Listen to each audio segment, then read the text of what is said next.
Densus 88 menangkap terduga teroris berinisial TN 38 tahun warga Dukuh Turih, Desa Cumaning Grogol, Sukoharjo.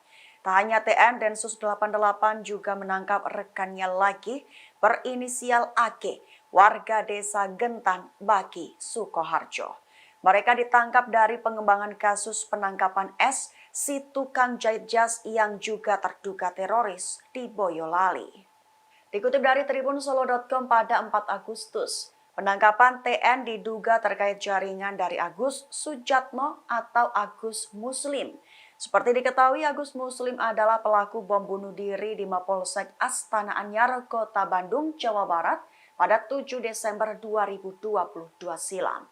Namun hingga kini belum ada informasi apa peran TN dalam aksi bom bunuh diri tersebut.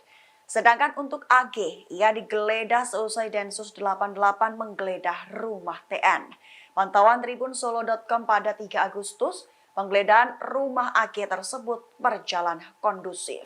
Keluarga terduga teroris dirasa cukup kooperatif pada petugas yang datang.